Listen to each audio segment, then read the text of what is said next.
Mesdames, Messieurs, chers téléspectateurs d'Africa 24, bienvenue. La République du Congo a l'honneur sur Africa 24 et pour cause, ce pays s'apprête à élire son nouveau président de la République. Ce sera à l'issue du scrutin du 20 mars prochain, événement majeur auquel s'associe Africa 24 à travers un programme bien spécial. Et l'un des grands pans de ce programme spécial, c'est ce débat contradictoire quotidien consacré à un thème majeur de la campagne électorale. Aujourd'hui, il est question de la gestion des ressources pétrolières. Pour en débattre, nous avons trois invités autour de cette table. D'abord, M. Bruno Jean-Richard Itoa. Il est ministre de la Recherche scientifique et de l'Innovation technologique. Il représente sur ce plateau le candidat Denis Sassou Nguesso. Merci beaucoup, M. Itoa. Bonsoir. Également sur ce plateau, M. Irele Iwangu Muketo, il est inspecteur du Trésor. Il représente sur ce plateau le candidat Pascal Tchati Mabiala. Merci beaucoup, M. Iwangu Muketo. Également sur ce plateau, M. Guy Brice, non, pas du tout, M. Clovin Boziré Hassen. Il est acteur de la société civile, il est ingénieur de développement rural et président de l'ONG Agodec, Action pour la gouvernance et le développement communautaire. Merci beaucoup. Vous représentez sur ce plateau le candidat Guy Brice Parfait Collé. Non, pardon, vous êtes acteur de la société civile.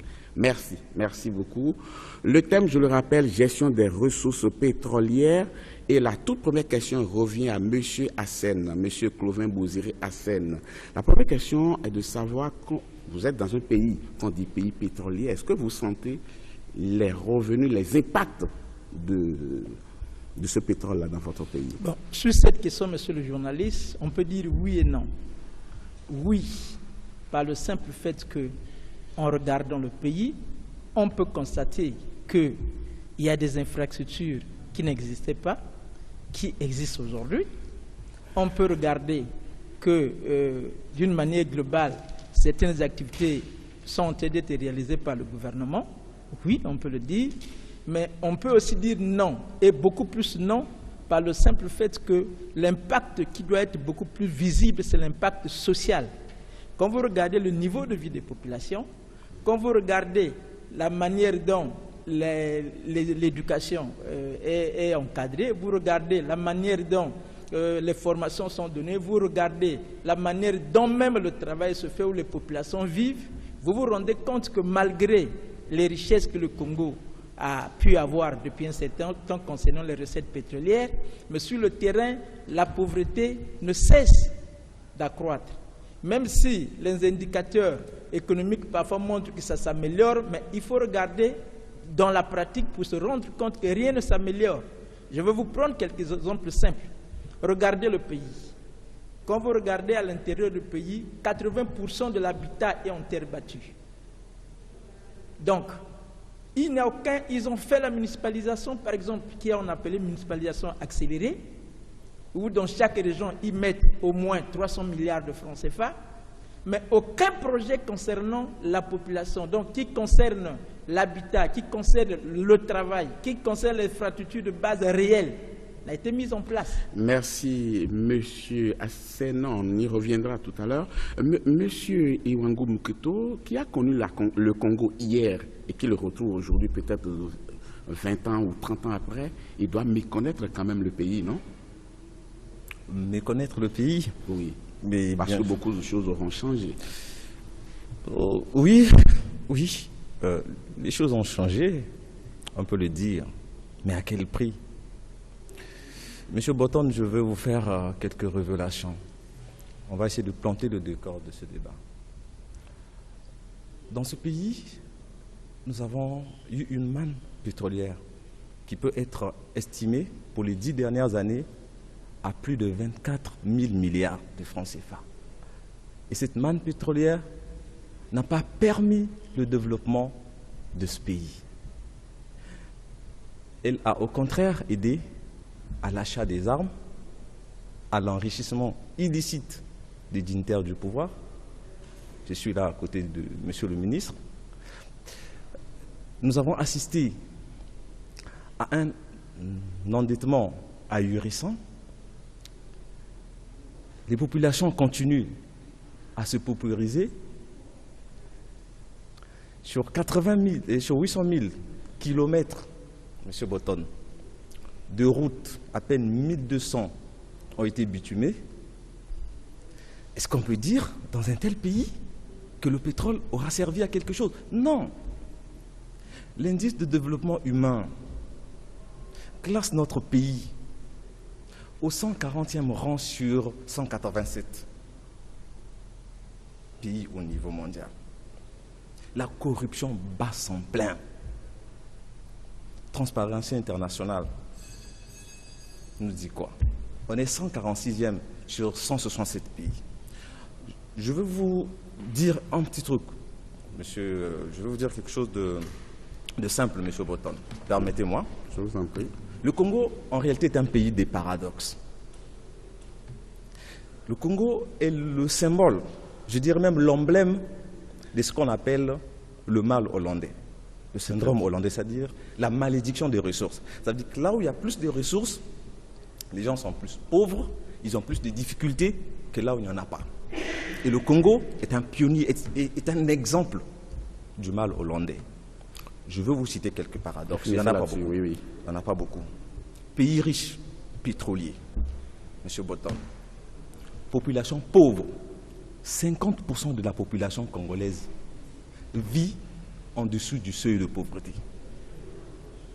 Premier paradoxe. L'accès à l'eau et à l'électricité, vous êtes ici parce que vous êtes au Congo actuellement, vous voyez. Deuxième paradoxe, le pétrole constitue à peu près 80% des revenus du pays. Vous savez, le secteur emploie combien de salariés? 2000. Donc pas de création d'emplois en milieu jeune. Le taux de chômage est à 34%. Merci beaucoup, monsieur. Je n'ai pas terminé. Non, on y reviendra. Okay, je vous en prie. Fasse un tout rapide. Monsieur Bruno Itoua, comment se fait-il que, j'emprunte d'abord à monsieur Iwangou Muketo, 24 000 milliards de francs CFA qu'on a engrangés pendant toutes ces années d'exploitation du pétrole. Mais est-ce que quand vous-même vous revoyez le pays aujourd'hui, ça reflète un pays qui a bénéficié d'autant d'argent? Alors d'abord, permettez-moi de dire qu'il n'y a pas plus aveugle que ceux qui ne veulent pas voir. Il y en a parfois qui ne veulent pas voir. Je ne sais pas si je me trompe, mais j'ai eu l'impression que M. Muketo n'est pas quelqu'un qui vit dans le pays depuis très longtemps, parce que sinon il saurait d'où l'on vient et où on est arrivé. Moi, je suis arrivé en politique, on pourrait dire, et au niveau de l'administration de l'État en 1997. Je crois que tous les Congolais qui étaient là, j'espère, savent dans quel état était ce pays. Personne n'imaginait que nous puissions le remettre sur les rails avant une dizaine d'années. Alors moi, ce que je ne comprends pas, on ne peut pas à la fois dire que l'économie congolaise est totalement dépendante du pétrole et dire que le pétrole n'apporte rien. On ne peut pas à la fois dire que l'économie congolaise tire l'essentiel de ses revenus du pétrole et considérer que tout ce que l'on voit, pour ceux qui voient, viendrait d'ailleurs. Alors ça viendrait d'où alors? Ça viendrait d'où? On ne peut pas à la fois dire que le Congo dépend totalement du pétrole et ne pas constater l'énorme progrès qui a été fait dans tous les domaines. Je voudrais, si vous permettez, M. Bouton, il me semble que si nous devons parler de gestion des ressources pétrolières, on doit le dire au moins sous deux angles. Le premier, c'est comment ces ressources sont gérées. Et il se trouve que, au-delà d'être aujourd'hui ministre de la Recherche scientifique et de l'innovation technologique, ma formation de base est pétrolière. J'ai été dans une entreprise privée pendant plus de 10 ans, puis ensuite j'ai dirigé la compagnie nationale pendant 6 ans. Et donc le spectacle du pétrole, avant que nous ne puissions revenir aux affaires, on le connaît. Les affaires retentissantes que le pétrole a suscité dans ce pays, on les connaît. Monsieur Itoua, oui, on va essayer d'être un peu plus précis. Comment se fait-il que les indicateurs du développement humain ne classent pas très bien le pays? Normalement, les gens devraient s'enrichir davantage, mais les gens s'appauvrissent aujourd'hui. C'est là la question. Est-ce que vous comprenez ce paradoxe? Moi, je le comprends d'autant moins que probablement on n'a pas les mêmes lectures, M. Muketo et moi, parce que les indicateurs les plus pertinents placent le Congo au rang des pays qui ont le plus de chances en Afrique pour devenir émergents dans un délai très court. Et ça, c'est dit par la Banque mondiale, c'est dit par le PNUD, c'est dit par le Fonds monétaire. Il suffit de lire, d'aller sur leur site internet, tout est disponible. À tout point de vue, à tout point de vue. Et je vois qu'on insiste beaucoup sur la pauvreté, et on parle même de paupérisation. Et malheureusement, ces indicateurs, mais j'ai vu que mon ami de la société civile les remet en cause. On peut toujours en avoir droit.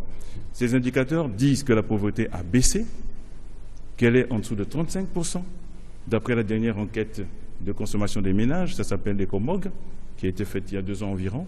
Elle est passée en 5 ans, de un peu moins de 50% à moins de 35%. Ce n'est pas nous qui les publions, ce sont les institutions internationales. Oui. Les mêmes indicateurs montrent qu'il y a une classe moyenne congolaise qui est en train de grossir. Ce ne sont pas des étrangers, c'est-à-dire qu'il y a une catégorie de Congolais dont les revenus ne cessent d'augmenter. Ces mêmes indicateurs montrent que l'activité privée au Congo est en train d'accroître, et notamment l'activité privée hors pétrole, qui tire profit de tout ce que nous faisons grâce à l'argent du pétrole. Oui. Donc, je pense qu'on n'a pas les mêmes lectures.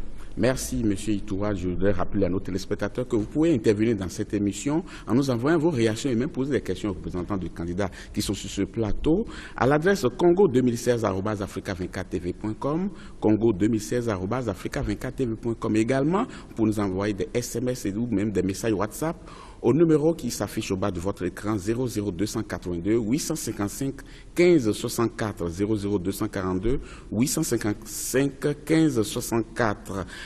Monsieur Hassen, quand on dit que la population s'appauvrit, on s'appuie sur quoi? Est-ce que vous n'êtes pas parfois un peu alarmiste en voyant que rien n'a été fait? C'est un peu comme si c'est le désert.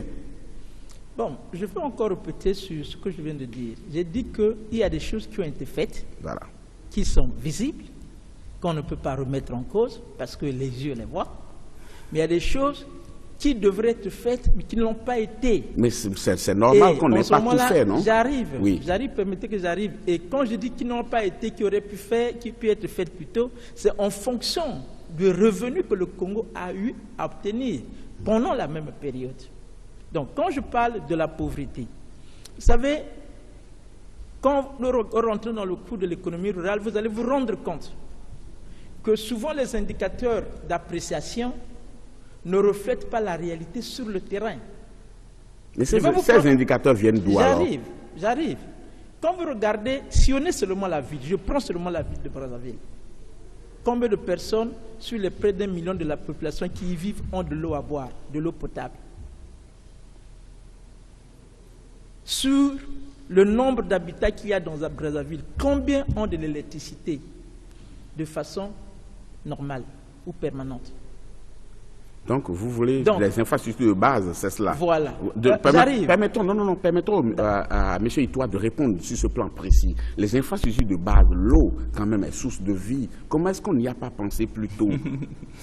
Vous savez, j'apprécie beaucoup l'objectivité de l'intervention du représentant de la société civile. Monsieur S'il y a un seul plan sur lequel il me semble qu'il y a unanimité en matière de progrès dans ce pays depuis une vingtaine d'années, c'est bien sur les infrastructures. Parce que malheureusement pour ceux mais il y a infrastructure. Je vais vous en parler, M. Botan. Je vais vous en parler. Oui. Malheureusement pour ceux qui n'ont pas envie de voir. Et quand on dit infrastructure de base, M. Botan, on parle de quoi? On parle des routes, bien sûr.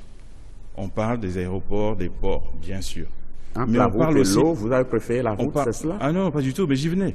Mais on parle aussi forcément, et ça fait partie du package qui s'appelle internationalement infrastructure de base. Il y a forcément dedans l'eau et l'électricité. Alors, parlons-en. Vous voulez qu'on en parle?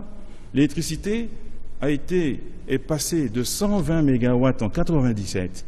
Il se trouve que malheureusement, j'ai été ministre de l'électricité aussi. De 120 MW. Je défie quiconque de contester ce chiffre. De 120 MW installés aujourd'hui à près de 800 MW. C'est avéré, en 10 ans. Avéré. La ligne de transport a été multipliée par 3. C'est avéré, c'est facile à prouver. Donc forcément, si on a plus d'électricité produite et plus de lignes de transport et plus de réseaux de distribution, il faut qu'on m'explique comment on peut donner moins d'électricité aux gens. De la même manière pour l'eau. Et je vais prendre Brazzaville pour être précis.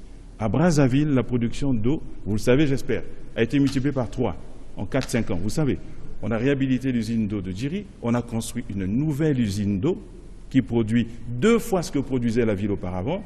On a construit des potes à bloc, Oudjoué et Algérie, j'espère que vous savez tout ça. Et donc, forcément, il y a plus d'eau. Monsieur Itoua, il y a voilà, des éléments pertinents. pétroliers quand même qui ont pu fournir de l'eau à leur population. Mais vous, vous avez la chance particulière de bénéficier de la manne pétrolière. Mais on pouvait faire mieux. Laissons d'abord. On peut toujours faire mieux, mais c'est ce que nous faisons. Monsieur Moukito, oui. Enfin, vous pensez à moi. Non, monsieur le ministre a évoqué beaucoup de choses. Oui. La création, si vous voulez, d'une classe moyenne sans entreprise, sans activité et tout. Vous savez pourquoi il y a cette classe moyenne? C'est parce qu'évidemment, la corruption bat son plein dans ce pays. Je vais vous dire... Vous voulez dire que toute la classe moyenne est composée de corrompus? Je vais vous dire, monsieur... C'est pas la moyenne, parce que vous serez aussi un corrompu alors. Monsieur Babilas Botton, oui. Dans ce pays, une dépense inscrite dans le budget de l'État, comment financer sur ressources propres et en même temps un emprunt larvé. Ça veut dire qui ne dit pas son nom. Ok? Comment ça se passe? La preuve, la construction du complexe sportif de Kintélé, tout le monde a suivi les Jeux africains. Ok?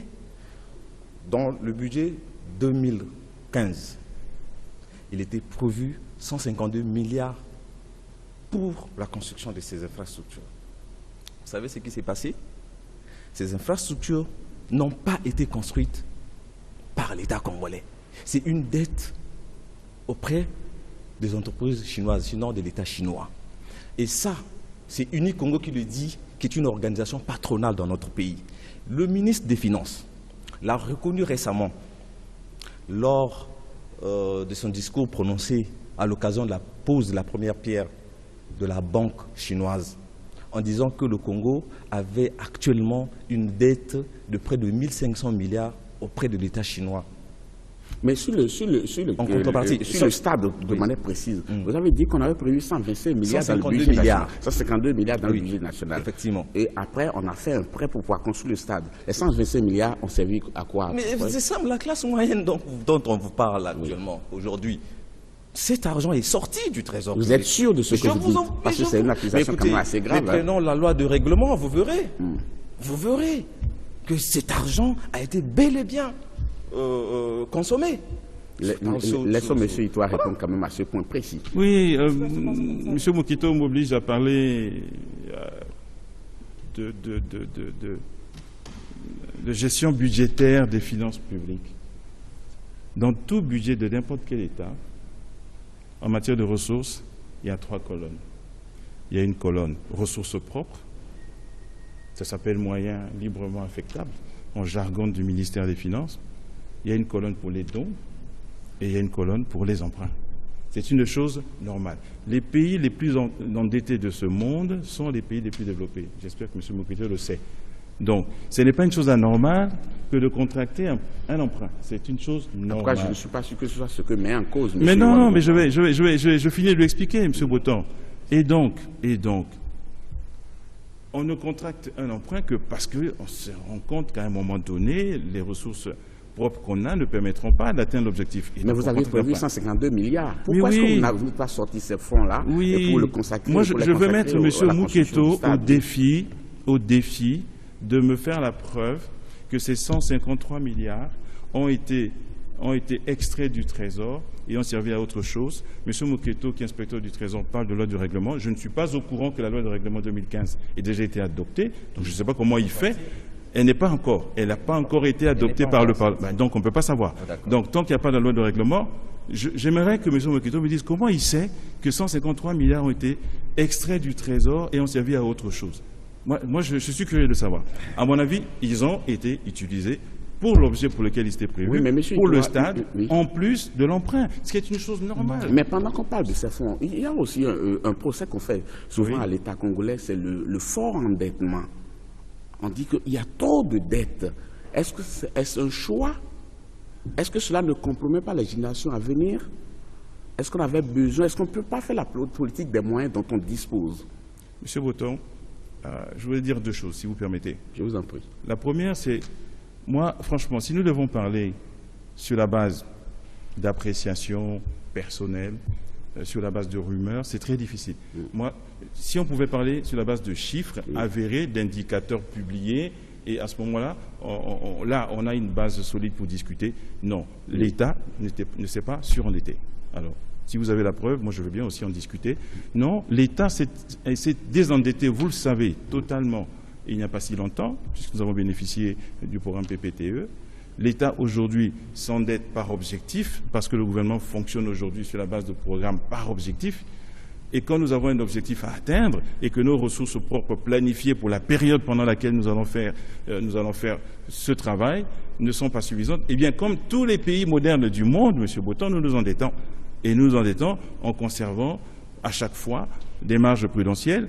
Les chiffres aujourd'hui d'endettement sont connus. Moi, je demande à M. Moketo de les consulter. Il verra que nous ne sommes pas du tout parmi les pays africains les plus surendettés. Tout le monde le sait. Non, c'est M.